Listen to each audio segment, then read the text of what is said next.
Hello friends, राय simplified में आप सभी का स्वागत है। ये वीडियो डेडिकेटेड है इग्नू एमबीए एमएमपीएफ 1 के असाइनमेंट क्वेश्चन नंबर 1 को, जिसमें मैं काफी सिंपल और इंटरेस्टिंग वे में आरबीआई जो बाई मंथली मॉनेटरी पॉलिसी लेकर के आई है 30 सितंबर 2022 को, इसमें क्या क्या मेजर चेंजेस, क्या क्या बड़े बदलाव किए हैं, इसको एक्सप्लेन करूंगा। साथ में ही RBI bimonthly monetary policy क्यों लेके आती है, इसका एम क्या होता है, हम इस पे डिस्कशन करेंगे। इसके साथ जो आरबीआई की मॉनेटरी पॉलिसी कमेटी होती है वो किन किन मेंबर्स के द्वारा कॉन्स्टिट्यूट होती है, इस पे डिस्कशन करेंगे। इसके अलावा different terms such that repo rate क्या होता है, रिवर्स रेपो रेट क्या होता है, स्टैंडिंग डिपॉजिट फैसिलिटी क्या होती है, जो मार्जिनल स्टैंडिंग फैसिलिटी है उसके बारे में, एसएलआर, सीआरआर, इन सारे टर्म्स को एक्सप्लेन करेंगे ताकि आपको इस चीज का, इस आरबीआई की बाई मंथली मॉनेटरी पॉलिसी का कंप्लीट ओवरव्यू मिलेगा। तो दोस्तों, क्वेश्चन है what are the major changes made by RBI in the bimonthly monetary policy statement of 30 सितंबर 2022। तो इसको आंसर करने के लिए सबसे पहले इंट्रोडक्शन वाला पार्ट जानना काफी जरूरी है दोस्तों, तभी हम ये समझ पाएंगे। जो आरबीआई है वो अपनी बाई मंथली पॉलिसी अप्रैल से स्टार्ट करती है और हर 2 महीने पे, अप्रैल के बाद जून में, फिर अगस्त में, फिर सितंबर छोड़ के अक्टूबर में, फिर नवंबर छोड़ के दिसंबर में, फिर जनवरी छोड़ के फरवरी में, फिर मार्च छोड़ के अप्रैल में, इस तरह से पूरे साल हर 2 महीने के डिफरेंस पे by monthly monetary policy RBI अपनी देती है। क्यों देती है आरबीआई की बाई मंथली मॉनेटरी पॉलिसी, क्यों आती है दोस्तों? गवर्नमेंट आरबीआई को 5 साल के लिए इन्फ्लेशन यानी कि महंगाई को कंट्रोल करने का एक टारगेट देती है कि जो इन्फ्लेशन है वो 4 ± 2%, अभी का जो टारगेट चल रहा है वो 4 ± 2%, यानी कि 2% से 6% के बीच में ही इन्फ्लेशन होना चाहिए, ऐसा टारगेट देती है गवर्नमेंट ऑफ इंडिया।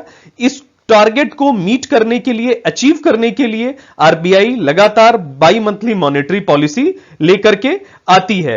इसका रीजन यह है दोस्तों, इस विंडो का 2% से 6% इन्फ्लेशन एक कांस्टेंट रेट पे ग्रो होना चाहिए। अगर इन्फ्लेशन काफी ज्यादा बढ़ जाता है तो भी वो एक, जो हमारा इन्फ्लेशन बढ़ने के चलते काफी गवर्नमेंट को प्रॉब्लम्स क्रिएट होती हैं, मनी की वैल्यू, रुपए की वैल्यू काफी डेप्रिशिएट हो जाती है, और इन्फ्लेशन काफी कम हो जाता है तो ये जीडीपी के लिए अच्छा नहीं होता। तो एक बैलेंस अप्रोच, एक बैलेंस बनाने के लिए ये 4 ± 2% की विंडो दी गई है। अब जो मॉनेटरी पॉलिसी कमेटी होती है दोस्तों, उसमें 6 मेंबर्स होते हैं। Out of the 6 members, 3 member जो होते हैं वो आरबीआई की साइड से होते हैं और 3 मेंबर गवर्नमेंट ऑफ इंडिया के साइड से होते हैं। तो जो बाई मंथली मॉनेटरी पॉलिसी आती है उसमें इनकी वोटिंग कराई जाती है। अगर कभी भी टाई हो जाता है यानी कि 3:3 का रेशियो हो जाता है तो उस केस में जो आरबीआई का गवर्नर होते हैं उनका जो वोट होता है, उनका जो कंसिडरेशन होता है, वो फाइनल डिसीजन उसके बेस पे लिया जाता है। तो ये सारी चीजें हमें पता होना काफी जरूरी है दोस्तों। अगर हम डायरेक्टली जंप कर जाएं मेजर चेंजेस क्या क्या किए तो उसका कोई मतलब नहीं होगा। और लास्ट है दोस्तों, इन्फ्लेशन को हम मेजर करते हैं किस चीज से? सीपीआई यानी कंज्यूमर प्राइस इंडेक्स और डब्ल्यूपीआई होलसेल प्राइस इंडेक्स। ये पैरामीटर होता है दोस्तों, जिस तरह से हम लंबाई को मीटर में, वेट को किलोग्राम में, डिस्टेंस को किलोमीटर में, इस तरह से मेजर करते हैं, उसी तरह से इन्फ्लेशन को, महंगाई को मेजर करने के लिए हम सीपीआई और डब्ल्यूपीआई का यूज करते हैं। सीपीआई कंज्यूमर प्राइस इंडेक्स 2 चीजों पे डिपेंड करती है, ये गुड्स और सर्विसेज दोनों को कंसीडर करती है, जबकि डब्ल्यूपीआई यानी कि होलसेल प्राइस इंडेक्स सिर्फ गुड्स को कंसीडर करती है। तो इस तरह से इंट्रोडक्शन पार्ट में दोस्तों हमने जाना कि आरबीआई की जो बाई मंथली मॉनेटरी पॉलिसी होती है वह अप्रैल से स्टार्ट होती है, फिर हर 2 महीने पे यानी कि फिर जून में, अगस्त में, अक्टूबर में, दिसंबर में, फरवरी में, अप्रैल में, और इस तरह से चलती रहती है। इस बाई मंथली मॉनेटरी पॉलिसी का जो मेन एम होता है वो गवर्नमेंट का जो 5 इयर्स का इन्फ्लेशन का टारगेट होता है उसको अचीव करना होता है। जो अभी की विंडो है वो 4 ± 2% यानी 2% से 6% तक का इन्फ्लेशन होना चाहिए। मॉनेटरी पॉलिसी कमेटी में 6 मेंबर होते हैं, 3 मेंबर आरबीआई से होते हैं और 3 मेंबर गवर्नमेंट ऑफ इंडिया से होते हैं। सपोज किसी पॉइंट पे, किसी इश्यू पे जो टाई हो जाता है तो जो आरबीआई के गवर्नर का वोट होता है उसको प्रायोरिटी दी जाती है और देन फाइनल डिसीजन लिया जाता है। इन्फ्लेशन को मेजर किया जाता है सीपीआई और डब्ल्यूपीआई से। कंज्यूमर प्राइस इंडेक्स गुड्स और सर्विसेज दोनों को कंसीडर करता है, जबकि होलसेल प्राइस इंडेक्स सिर्फ गुड्स को कंसीडर करता है। तो दोस्तों अगर हम इस टेबल को देखें तो जनवरी से लेकर के फरवरी, मार्च, अप्रैल अप टू अगस्त तक जो सीपीआई और डब्ल्यूपीआई के आंकड़े हैं वो दिए हुए हैं। इसमें हम देख रहे हैं कि जो सीपीआई है वो लगातार 6% के ऊपर है। हमने देखा था लास्ट स्लाइड में जो गवर्नमेंट का टारगेट विंडो है वो 4 ± 2% है, यानी कि 2% से 6%, लेकिन सीपीआई हमेशा 6% से ऊपर है और इवन अगस्त में सीपीआई 7% को भी टच कर दी है। और डब्ल्यूपीआई की बात करें तो यह लगातार डबल डिजिट में चल रही है। तो ये देख करके हमें पता लग रहा है कि इन्फ्लेशन का जो रेट है वो काफी ज्यादा है और हमें इन्फ्लेशन को, आरबीआई को इन्फ्लेशन को कम करने की जरूरत है। उसको ऐसी बाई मंथली मॉनेटरी पॉलिसी लानी है ताकि इन्फ्लेशन को कम किया जा सके, उसे कंट्रोल किया जा सके। यहां पे दो कॉन्सेप्ट को हमें जानना काफी जरूरी होता है दोस्तों। रेपो रेट को इंक्रीज किया जाता है ताकि मार्केट में लिक्विडिटी जो है वो कम हो जाए, और लिक्विडिटी कम होने से जो इन्फ्लेशन है, जो महंगाई है, वो कम हो जाती है। इसका रेपो रेट अगर हम समझ जाएंगे तो ये सिंपली हमें समझ में आ जाएगा दोस्तों। रेपो रेट वो रेट होता है जिसपे बैंक आरबीआई से लोन लेते हैं, पैसा लेते हैं। अगर आरबीआई से लोन बैंक ज्यादा रेट पर लेंगे, ज्यादा इंटरेस्ट रेट पे लेंगे, तो अल्टीमेटली कस्टमर्स के, बैंक के कस्टमर्स के लिए लोन और ज्यादा महंगा हो जाएगा। कस्टमर्स लोन ले नहीं पाएंगे, उनके हाथ में कम लिक्विडिटी होगी, इससे लिक्विडिटी जो है वो घट जाएगी, और लिक्विडिटी घट जाएगी तो जो डिमांड है वो कम हो जाएगी। डिमांड कम हो जाएगी तो जो प्राइसेस हैं वो कम होंगे और इन्फ्लेशन जो है वो कम हो जाएगा। रेपो रेट वहीं पे अगर डिक्रीज कर दी जाए तो मार्केट में लिक्विडिटी बढ़ जाएगी। लिक्विडिटी बढ़ जाएगी तो कंस्ट्रक्शन की एक्टिविटी, प्रोडक्शन की एक्टिविटी, मार्केट एक्टिविटीज काफी बढ़ जाएंगी, तो इससे जीडीपी बढ़ जाता है। तो रेपो रेट का एक बैलेंस्ड अप्रोच होना चाहिए। रेपो रेट काफी कम नहीं होना चाहिए, काफी कम होगा तो इससे जो लिक्विडिटी है वो काफी बढ़ जाएगी और इन्फ्लेशन बढ़ जाएगा। रेपो रेट काफी ज्यादा हो जाएगा तो जीडीपी पे बहुत निगेटिव इंपैक्ट पड़ेगा। तो रेपो रेट का एक बैलेंस्ड अप्रोच आरबीआई को रखना होता है। तो अगर हम यहां पे बात करें तो ये डेटा हमेशा दिखा रहा है हमें कि जो हमारी सीपीआई है वो काफी ज्यादा है। जो 6% का हमारी मैक्सिमम लिमिट है 4 ± 2% की, उससे भी ज्यादा है। इससे यह रिप्रेजेंट हो रहा है दोस्तों की जो डिमांड है मार्केट में वो काफी ज्यादा है। डिमांड ज्यादा है इसका मतलब लोगों के पास पैसे ज्यादा हैं, लिक्विडिटी ज्यादा है। लिक्विडिटी ज्यादा है इसका मतलब जो इन्फ्लेशन है उसको कर्ब करने के लिए आरबीआई को जो एडिशनल लिक्विडिटी है उसको एब्जॉर्ब करने की जरूरत है। एब्जॉर्ब कैसे करेगी दोस्तों? आरबीआई रेपो रेट बढ़ा देगी, यानी कि बैंक को आरबीआई जो पैसा लोन देगी, उधार देगी, वो ज्यादा पैसे पे देगी, तो फर्दर जो बैंक है वो और ज्यादा इंटरेस्ट चार्ज करेंगे अपने कस्टमर्स से। उनके पास पैसे जो हैं, कस्टमर्स के पास लिक्विडिटी की कमी होगी और फाइनली जो इन्फ्लेशन है वो कंट्रोल में आ जाएगा। तो इस तरह से हम इस स्टेटिस्टिक्स को और इस कॉन्सेप्ट को जाने। नेक्स्ट स्लाइड में हम ये समझेंगे कि आरबीआई ने क्या क्या जो मेजर चेंजेस हैं वो किए हैं। दोस्तों इस स्लाइड में हम जो मेजर चेंजेस किए गए हैं आरबीआई के द्वारा मॉनेटरी पॉलिसी में उसको डिस्कस करेंगे, लेकिन उसके पहले ये जो डिफरेंट टर्म्स हैं उनका पता होना हमें काफी जरूरी है दोस्तों। तो रेपो रेट क्या होता है हमने लास्ट स्लाइड में भी डिस्कस किया। बैंक आरबीआई से जो लोन लेता है, जिस इंटरेस्ट रेट पे लेता है उसे हम रेपो रेट कहते हैं दोस्तों। यहां पे एक चीज ये पता होना काफी जरूरी है कि बैंक ये लोन अगर 2 से 14 दिन के लिए लेता है तो उसको रेपो रेट कहते हैं। अगर यही लोन बैंक 1 दिन के लिए ओवरनाइट लेता है तो उसे हम मार्जिनल स्टैंडिंग फैसिलिटी या एमएसएफ कहते हैं। और अगर 14 दिन से ज्यादा के लिए जो बैंक है वो लोन ले रहा है आरबीआई से तो उसे हम बैंक रेट कहते हैं। अब इसका उल्टा भी हो सकता है दोस्तों। हो सकता है कि बैंक के पास सरप्लस पैसा हो और उसे वो जो हमारा आरबीआई है वहां पे पार्क करना चाहता हो। तो इस केस में दो चीजें निकल के आती हैं दोस्तों। एक है स्टैंडिंग डिपॉजिट फैसिलिटी और दूसरा है रिवर्स रेपो रेट। जब बैंक अपना पैसा आरबीआई के पास रखता है तो उसके बदले में जो उसको इंटरेस्ट रेट मिलता है आरबीआई से, जो उसे इंटरेस्ट मिलता है उसे हम स्टैंडिंग डिपॉजिट फैसिलिटी कहते हैं। अगर कोलैटरल फ्री है, अगर बैंक ने जो पैसा आरबीआई को पार किया है उसके बदले में आरबीआई से कोई कोलैटरल नहीं लिया है, तो इस केस में इस चीज को हम स्टैंडिंग डिपॉजिट फैसिलिटी यानी कि एसडीएफ कहते हैं। और अगर कोलैटरल के साथ बैंक ने आरबीआई के पास पैसा पार्क किया, पैसा रखा और उसके बदले में आरबीआई ने कोलैटरल दिया, तो इस केस में हम इसको रिवर्स रेपो रेट कहते हैं। एक सिंपल सा फर्क दोस्तों बस यही होता है स्टैंडिंग डिपॉजिट फैसिलिटी यानी कि एसडीएफ और रिवर्स रेपो रेट में। एसडीएफ के केस में आरबीआई जो है बैंक के पास कोई कोलैटरल नहीं सबमिट करता, लेकिन रिवर्स रेपो रेट के केस में आरबीआई बैंक के पास कोलैटरल सबमिट करता है। इसके अलावा दोस्तों हमें सीआरआर और एसएलआर का पता होना चाहिए, बहुत ही सिंपल है। कैश रिजर्व रेशियो क्या होता है?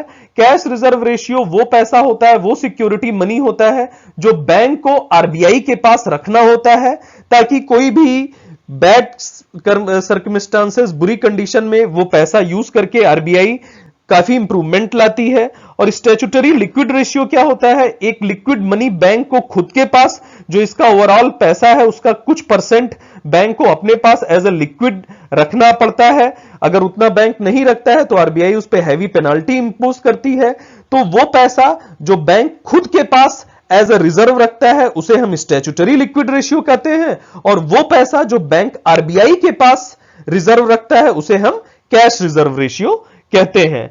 एक चीज हमें पता होनी जरूरी है, डब्ल्यूएम में वेज और मीन्स एडवांसेस क्या होते हैं?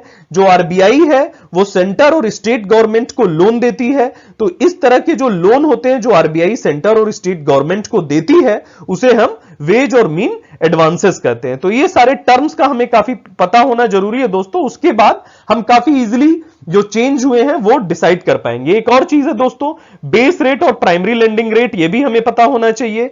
जो बैंक है फर्दर वो अपने कस्टमर्स को, अपने बैंक के दो कस्टमर होते हैं, कुछ फेवरेट कस्टमर होते हैं जो उनके रेगुलर कस्टमर है, और कुछ कस्टमर बैंक में नए कस्टमर है, बैंक उनको जानता नहीं है।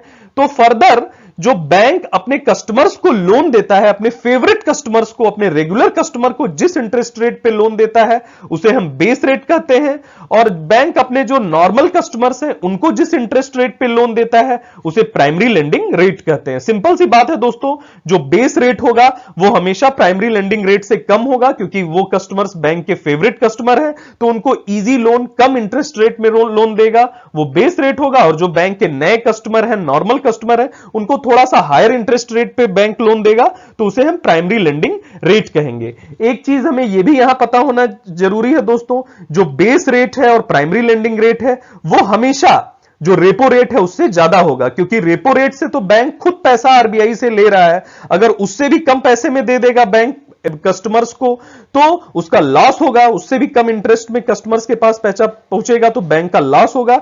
इसलिए जो बेस रेट और प्राइमरी लेंडिंग रेट होते हैं वो हमेशा रेपो रेट से ज्यादा होते हैं। अब यहां पे एक चीज का और पता होना हमें काफी दोस्तों जरूरी है, ये repo rate, standing deposit facility, MSF और बैंक रेट, यहां पे पॉइंट जो एसडीएफ यानी कि स्टैंडिंग डिपॉजिट फैसिलिटी होती है, जो कि हमने जाना कि बैंक जो अपना एडिशनल मनी होता है पार्क करता है अपने कहां पे, आरबीआई में, और कोलैटरल फ्री, तो उसे जो भी इंटरेस्ट रेट मिलता है आरबीआई से उसे हम एसडीएफ कहते हैं। तो एसडीएफ हमेशा रेपो रेट से 0.25% कम होती है, और जो मार्जिनल स्टैंडिंग फैसिलिटी और बैंक रेट है वो रेपो रेट से हमेशा प्लस 0.25% ज्यादा होता है। और इस चीज को हम कॉरिडोर बोलते हैं, यानी कि एसडीएफ और मार्जिनल स्टैंडिंग फैसिलिटी और बैंक रेट में जो भी डिफरेंस होता है 0.50% का, यानी 50 बेसिस पॉइंट का, इसको हम कॉरिडोर कहते हैं। एक और चीज दोस्तों, बेसिस पॉइंट का पता होना आपको काफी जरूरी है। 100 बेसिस पॉइंट में हम बोल सकते हैं कि 1% होता है, तो जो 1% होता है वो 100 बेसिस पॉइंट का होता है।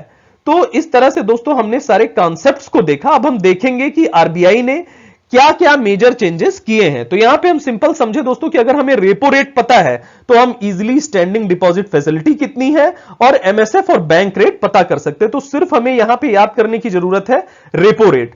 तो रेपो रेट पहले कितना था? 5.4%, 50 बेसिस पॉइंट यानी कि 0.50%, जैसा कि मैंने बताया कि 100 बेसिस पॉइंट 1% के इक्विवेलेंट होता है। तो 50 डिवाइडेड बाई 100 यानी कि 0.50% का जो इंक्रीज किया था आरबीआई ने रेपो रेट को, इन्फ्लेशन को कर्ब करने के लिए, तो जो रेपो रेट हो गया वो कितना परसेंट हो गया? 5.90%। तो सिर्फ हमें रेपो रेट याद करना है दोस्तों, ये सारी चीजें खुद ब खुद हमें समझ में आ जाएंगी अगर हमें ये कॉन्सेप्ट पता हो। तो चूंकि 5.90% हो गया रेपो रेट और एसडीएफ हमें पता है रेपो रेट से 0.25% कम होगा, तो ये 5.65% होगा। एमएसएफ और बैंक रेट रेपो रेट से 0.25% ज्यादा होंगे और रेपो रेट 5.90 है, तो प्लस 5.90 प्लस 0.25 जो आपका एमएसएफ निकल के आएगा वो भी 6.15% होगा, बैंक रेट निकल के आएगा वो भी 6.15% होगा। जो कैश रिजर्व रेशियो है यानी कि वो पैसा जो बैंक को आरबीआई के पास रखना है वो इस समय चल रहा है 4.50% दोस्तों। जो स्टैट्यूटरी लिक्विड रेशियो है, जो बैंक को खुद के पास लिक्विडिटी मेंटेन करनी है, वो 18% है। रिवर्स रेपो रेट कितना है दोस्तों? 3.35% है। सीपीआई जो है कंज्यूमर प्राइस इंडेक्स हमेशा 6% को पार करके 6.7% हो गई है। जीडीपी का प्रेडिक्शन पूरे फाइनेंशियल ईयर के लिए कितना रखा है आरबीआई ने? 7%। और इसके अलावा वेज और मीन एडवांसेस जो है वो फर्स्ट हाफ के लिए रखा था 1.5 लाख करोड़ का आरबीआई ने सेंट्रल गवर्नमेंट के लिए, और सेकेंड हाफ जो कि सेकेंड हाफ का रखा है 50,000 करोड़ का सेंट्रल गवर्नमेंट के लिए और स्टेट गवर्नमेंट के लिए 47,010 करोड़ का। तो दोस्तों इस स्लाइड में हमने जाना कि मेजर चेंजेस आरबीआई ने क्या किए हैं। अगर हमें यह कॉन्सेप्ट पता है तो हमें सिर्फ एक चीज याद करने की जरूरत है दोस्तों, यहां पे रेपो रेट 50 बेसिस पॉइंट से बढ़ करके, जो कि पहले 5.4% था, अब वो 5.90% हो गया है, ये हमें पता है। तो एसडीएफ इसमें से हम 0.25 माइनस करके 5.65, और जो हमारा एमएसएफ और बैंक रेट है इसमें 0.25 ऐड करके हम बता सकते हैं कि 6.15% होगा। सीआरआर हमें याद कर लेना है 4.50% है। स्टैट्यूटरी लिक्विड रेशियो जो है वो 18% का है। रिवर्स रेपो रेट 3.35% का है।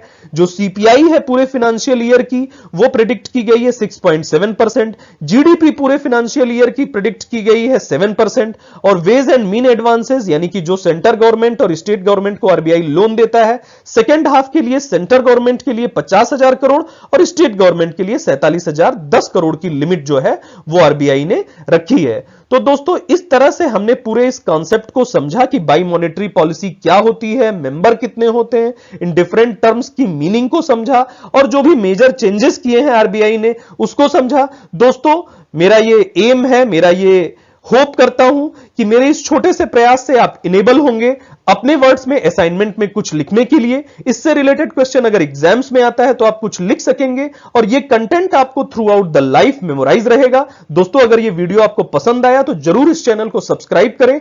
Thank you.